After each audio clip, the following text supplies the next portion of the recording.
Bismillahirrahmanirrahim. Alhamdulillahilladzi bini'matihi tatimmus shalihat wa bifadlihi wa husni ma'unatihi tatimul barakat. Allahumma salli ala sayyidina wa habibina wa syafi'ina wa qurrati a'yunina Muhammadin sallallahu alaihi wasallam khairil bariyat wa ala alihi wa sahbihi dawin nufusit tahirat. Amma ba'd. Sedayanipun para habaib ingkang tansah kula taati kula mulyakaken kanthi boten ngira-ngira sahormat boten saged kula sebat setunggal-setunggalipun ulama anal kiram para kiai ingkang kula hormati lan kula taati ugi keterbatasan boten saged nyebat setunggal-setunggalipun para pejabat pemerintah di lingkungan jajaran Musbida dan Musbika, Takmir Masjid Agung Baitur Rahman, para imam khususi, hadirin wal hadirat rahimakumullah.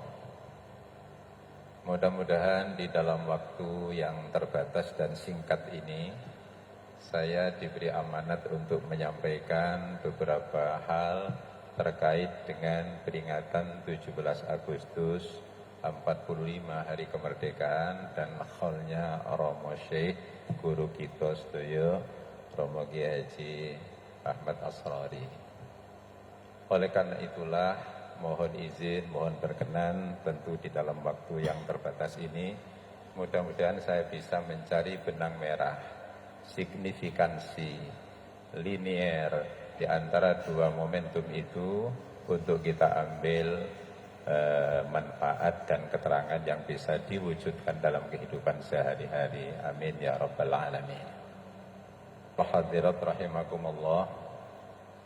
Saat ini pelaku sejarah itu sudah hampir habis. Para veteran yang ikut berperang itu jumlahnya sudah terbatas, dan apabila kita minta bercerita sudah banyak yang udzur. Artinya di dalam teori sosial yang mengalami real life, yang mengalami di saat perang kemerdekaan itu sudah hampir infonya tidak bisa kita lacak. Berikutnya para sahabat-sahabat pelaksana perang kemerdekaan saat ini pun sudah jumlahnya sangat terbatas. Barangkali yang ada adalah pengikutnya para teman-teman pejuang atau pengikut para pejuang, atau bahkan sudah generasi berikutnya pengikut-pengikutnya pengikut pelaksana perang. Kalau istilah di agama barangkali sudah sulit mencari sahabat, barangkali sudah tabi'in, mungkin sudah tabi'in, atau mungkin sudah tabi'id. Oleh karena itulah apabila kondisi semacam ini disuruh bercerita dan menjelaskan, termasuk yang bicara di hadapan jenengan saya ini, tentu berdasarkan hanya dokumen-dokumen sejarah yang bisa dipertahankan dan kebenarannya kita berdasarkan keyakinan. Kita sudah masuk di era historical life dan barangkali nanti bisa turun sedikit menjadi ideologi of life. Oleh karena itulah mohon izin saya akan melihat dokumen-dokumen itu. Mudah-mudahan nanti bisa kita hubungkan dengan sirah Romo Yai dan sekaligus harapan Yai Hafid tadi itu bisa dapat kita laksanakan bersama-sama. Amin ya rabbal alamin. Mohon izin saya mulai. Sebelum merdeka, kurang lebih 3 bulan sebelumnya, itu dokumen menyebutkan sudah ada badan yang disebut dengan BPU-PKI, Badan Penyelidik Usaha-Usaha Persiapan Kemerdekaan Indonesia. Tentu saya singkat, Di dalamnya juga ada PPKI, Panitia Persiapan Kemerdekaan Indonesia. Di samping ada badan penyelidik, juga ada panitia persiapan.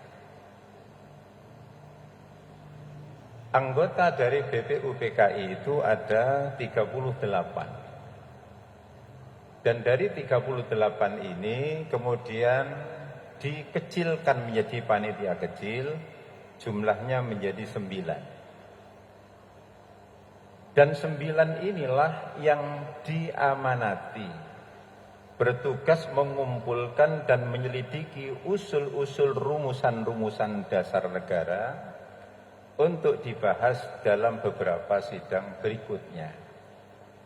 Tentu ini tidak berdiri sendiri, tentu ada inspirasi dari para pendahulu-pendahulunya.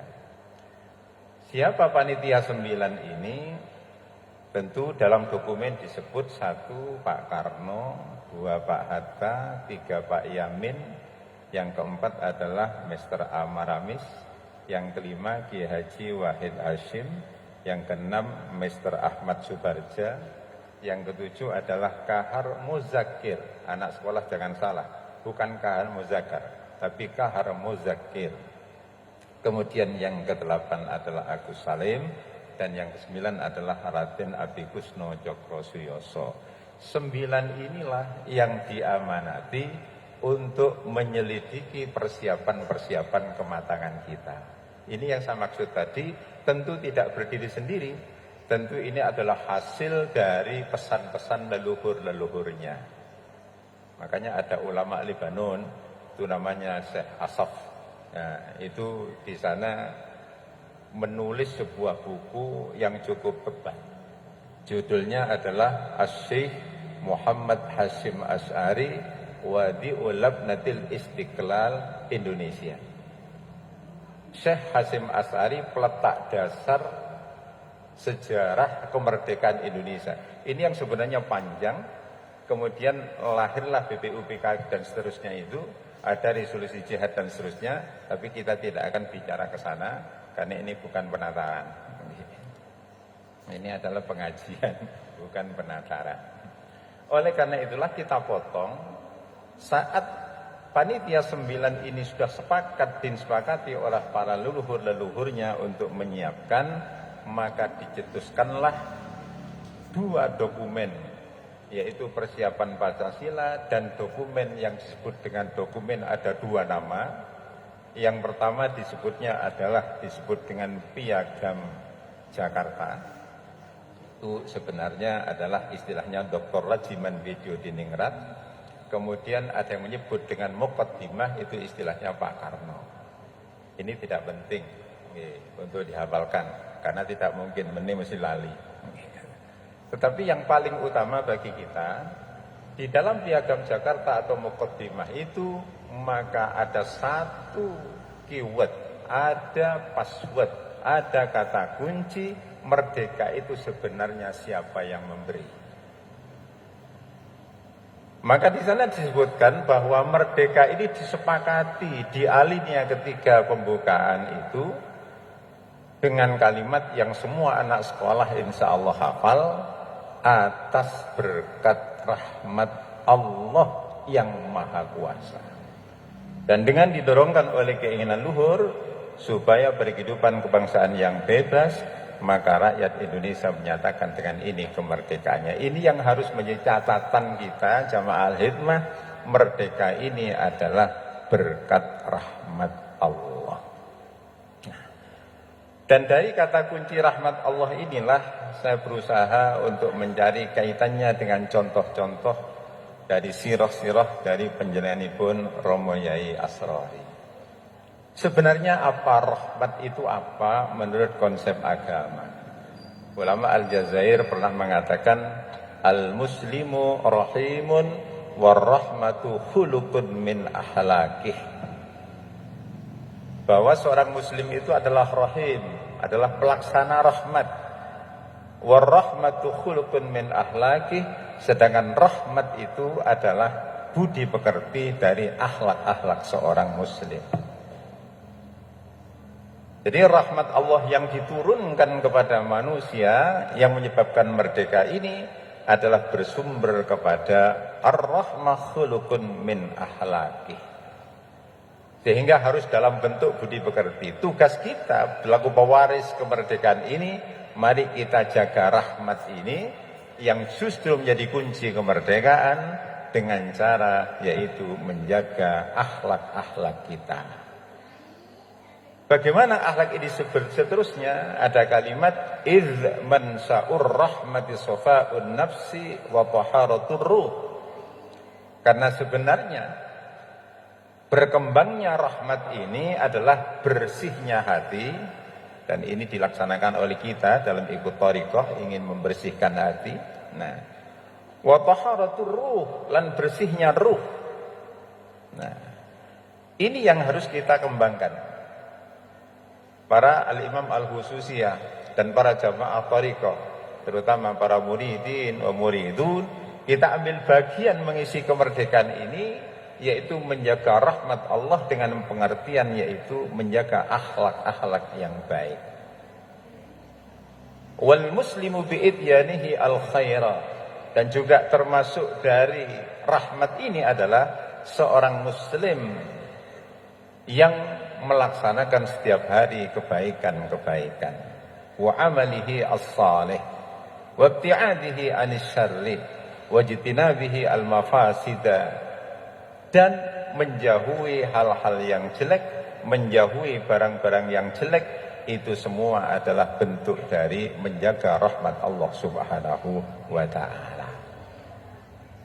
Ada kalimat yang saya menarik atau tertarik pada kalimat indah ini.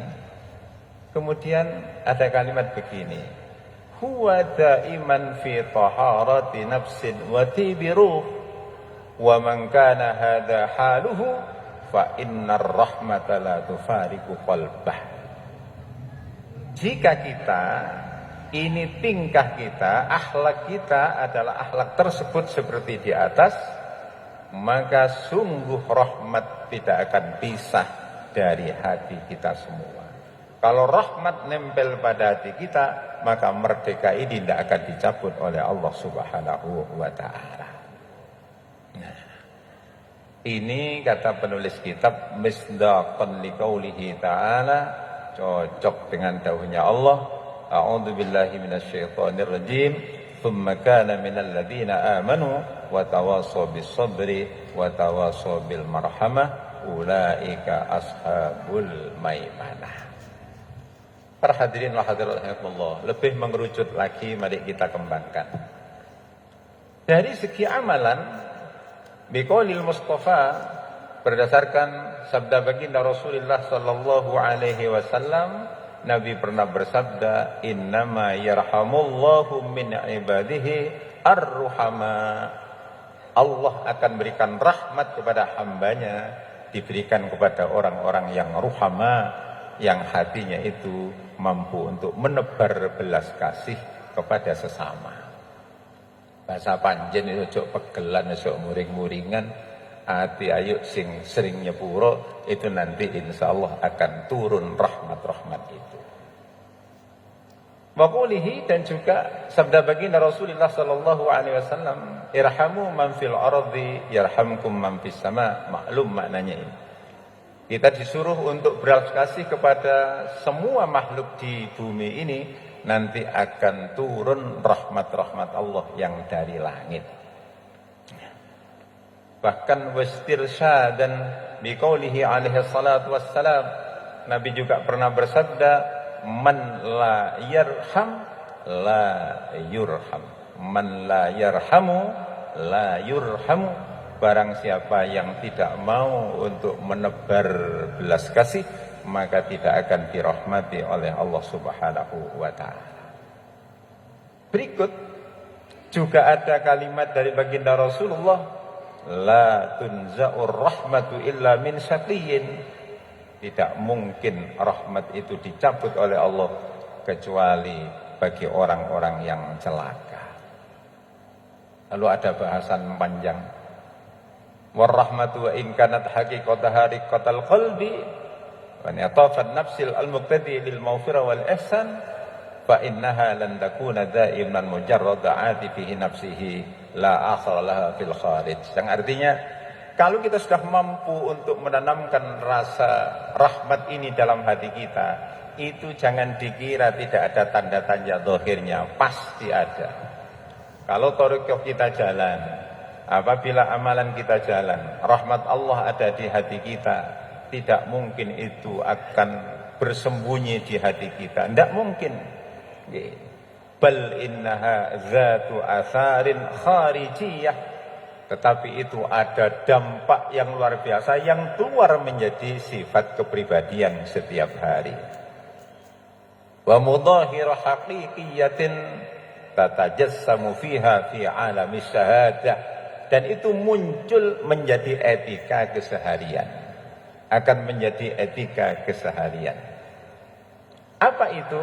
Wa min atharir rahmah al-kharijiyah al-afwu ala dhizzallati wal mawfirati li sahibil khati'ah wa ighathatul mahluf wa musa'adatul dha'if wa id'amul ja'i wa kiswatul 'ari wa mudawatul marid wa muwasatul hazin, kullu hadhihi min atharir rahmah wa ghairuha katsir. Cara Jawa digampangne ngaten. Bekas-bekas rahmat yang turun dalam hati kita, rahmatnya Allah sing diturunaken dateng manah niki tampil ke permukaan menjadi pribadi dan sifat. Sifatnya apa? Yaitu al-afu ala dhizzillati, yaitu mudah memaafkan terhadap orang yang salah. Nah, awake dhewe sik mangkelan, sik dendaman, niku berarti tidak ada asari rahmah. Rahmah belum turun kepada kita. Ini yang menyebabkan merdeka ini gampang hilang. Maka saya mengajak pada pribadi saya, mohon doa kepada para habaib, dan mengajak pada seluruh niki, monggo kita sing rukun sak dulur, pun mangkelan kalian kancane.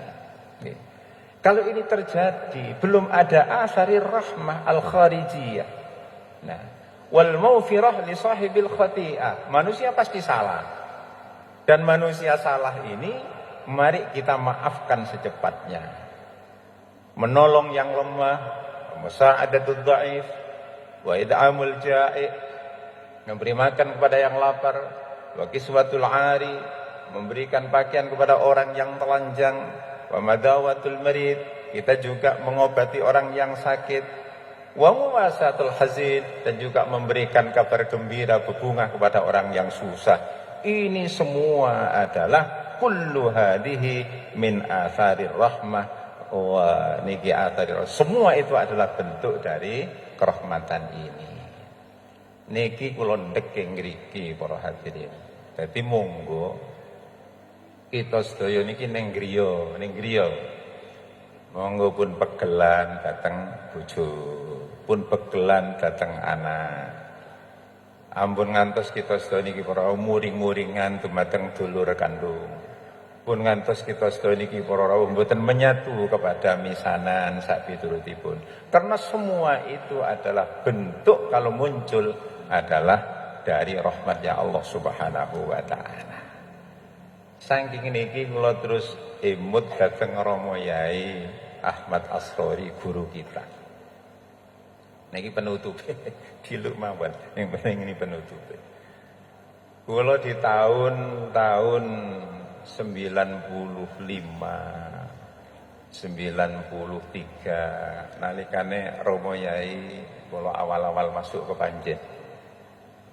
Ati kula niku iskal nalikanipun Romo Yai niku rumiyin para rawuh niki kalian panjenengan mau sholawat.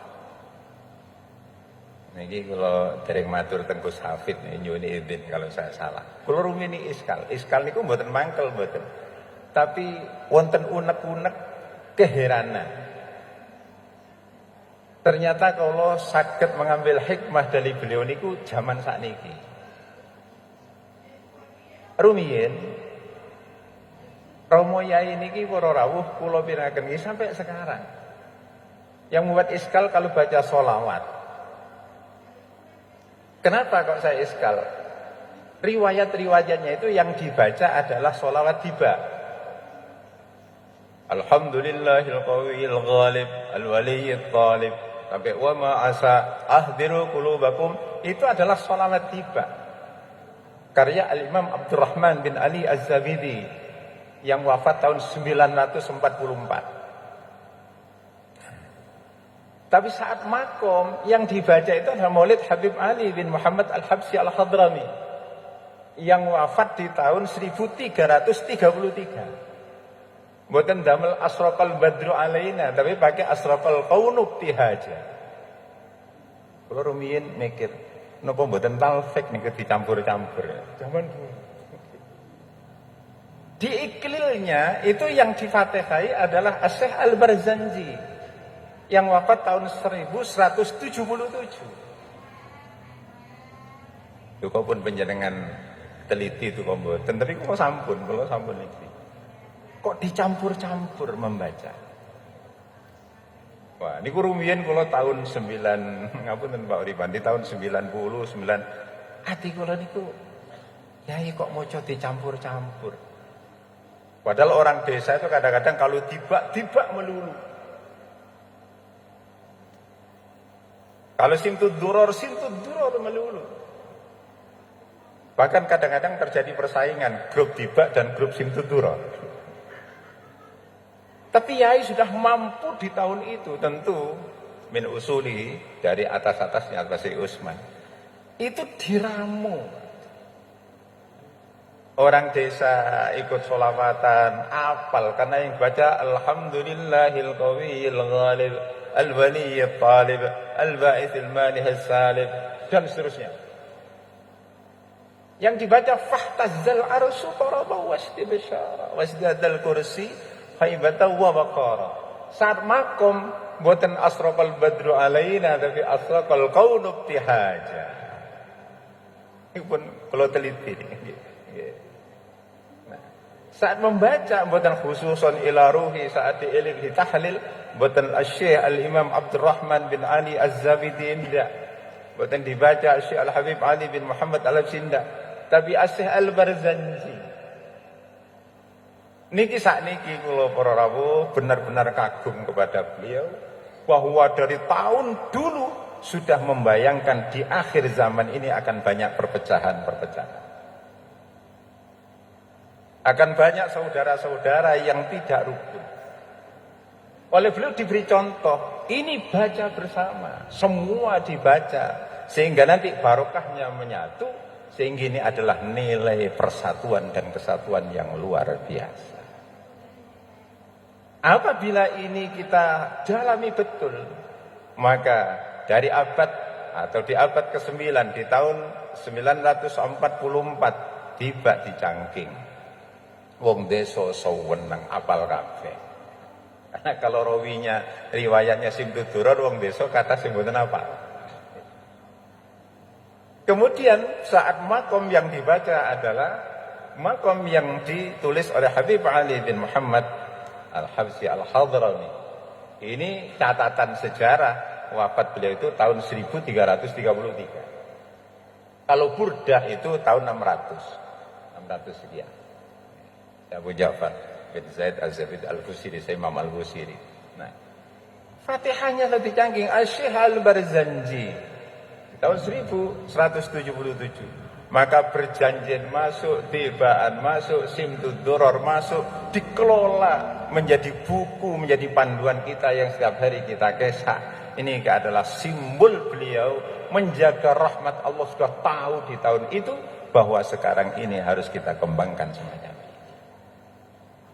Oleh karena itulah alhamdulillah dengan demikian hikmah yang luar biasa ini, maka beliau keyakinan saya, hilang iskal-iskal saya yang di tahun 30 tahun yang lalu saya mengikuti di masjid ini.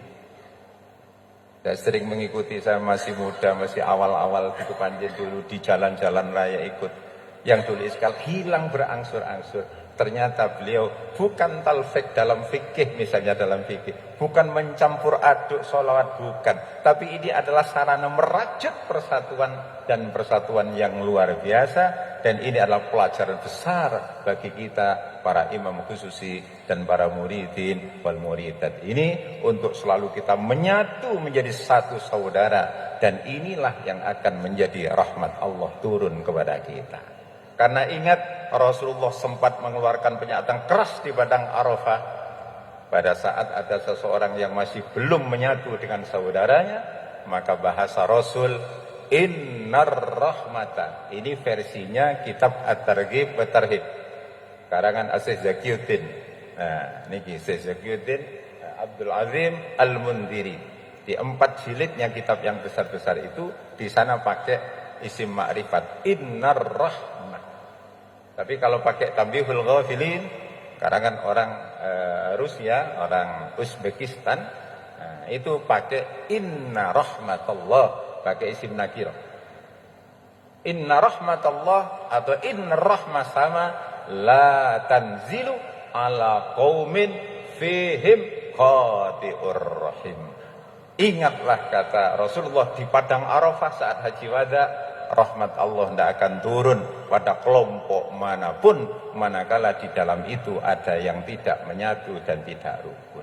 Oleh karena itulah di dalam mengisi kemerdekaan ini, karena merdeka ini diberi oleh Allah atas rahmatnya, atas berkat rahmat Allah, dan agar tidak dicabut dari bangsa rahmat ini sehingga merdeka ini menjadi bertahan selamanya, mari kita berusaha untuk selalu punya hati yang bersih, hati yang benar-benar ridha, yang mudah memaafkan, sehingga menjalin persatuan dan kesatuan. Dan ini sangat cocok dengan thariqah yang kita laksanakan, dengan menghantam latifah lataif kita dengan Allah dan sebutan Allah, sehingga darah yang mengalir adalah darah yang mengalir di alir lafaz Allah, sehingga menyebabkan nafsu-nafsu kita ini nanti akan menjadi hilang. Amin ya rabbal alamin. Mudah-mudahan sedikit renungan ini dapat kita amalkan keseharian dan romoye ridho terhadap apa yang kita laksanakan ini. Terima kasih, mohon maaf. Wallahu muwaffiq ila aqwamit thariq. Assalamualaikum